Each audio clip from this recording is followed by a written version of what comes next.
वणी नगर परिषद सार्वत्रिक निवडणूक 2025 आलेली आहे आणि यावेळेस खूप मोठी चुरस दिसणार आहे नगराध्यक्ष पदाच्या निवडणुकीमध्ये. ही यावेळेस जे पद आहे ते एसटी महिलेकरता राखीव आहे आणि उमेदवार आहेत भारतीय जनता पार्टीच्या विद्या खेमराज उर्फ सचिन आत्राम.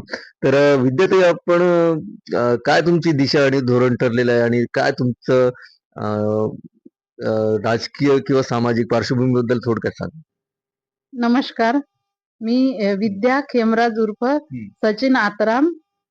मी माझं डबल MA आणि BEd झालेलं आहे. मी सहाय्यक शिक्षिका या पदावर कार्यरत आहे.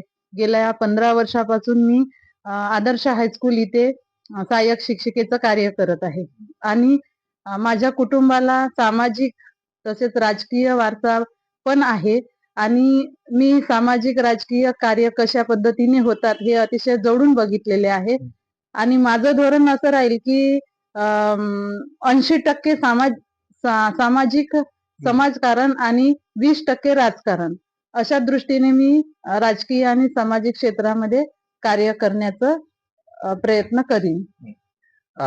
विद्याताई, एका अजून गोष्ट सांगावीशी वाटते की नगरसेवक आणि नगराध्यक्ष, नगरसेवकाचा जो कार्यक्षेत्र राहतं मर्यादित राहतं, जबाबदाऱ्या फार मर्यादित असतात.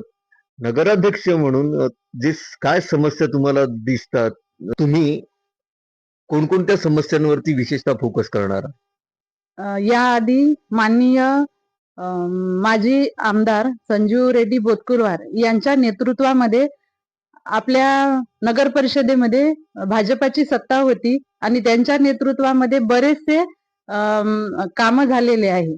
बरीचशी सुधारणा, रोड, रस्ते, वीज, उद्यान अशा बऱ्याच सुधारणा झालेल्या आहे आणि यापुढे सुद्धा यानंतर सुद्धा जर सत्तेवर आलो आम्ही, भाजप पक्ष विजयी झाला, तर हाच विकासाचा रथ अविरतपणे समोर ठेवण्याची माझी मानसिकता राहील. आमची सर्वांच्या माननीय आमदार साहेब, तारेंद्र भाऊ बोर्डे आणि जे ज्येष्ठ नेतृत्व आहेत, पदाधिकारी आहेत, माननीय हंसराज भैया अईर, आपले यवतमाळचे आपले नेते मदन भाऊ येरावार, या सर्वांच्या सहकार्यानं, सर्वांच्या मार्गदर्शनानं हा विकासाचा रथ असाच अविरतपणे समोर चालवण्याचा प्रयत्न करीन. अजून एक विचार असं वाटतं की एवढं सगळं तुम्ही म्हणजे अख्खं वणी शहर वेगवेगळ्या क्षेत्रातलं, वेगवेगळ्या मानसिकतेतलं, वेगवेगळ्या सामाजिक स्तरांवरती, आर्थिक स्तरांवरती विखुरलेलं विविधांगी असं वणी शहर तुम्ही कशा पद्धतीने मॅनेज करू शकाल? मी एक स्त्री आहे.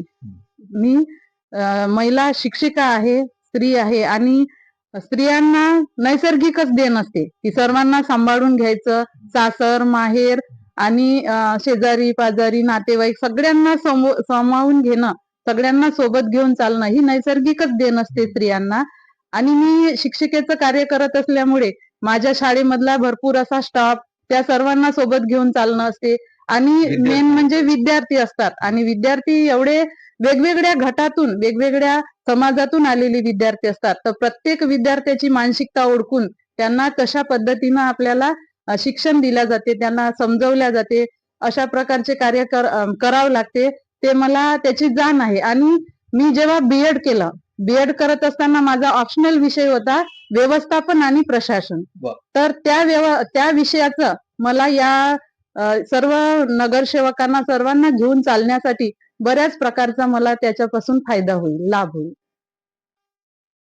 विद्या खेमराज उर्फ सचिन आत्राम आपल्या सगळ्या मतदारांना जाता जाता काय विनंती किंवा आवाहन करू इच्छिता?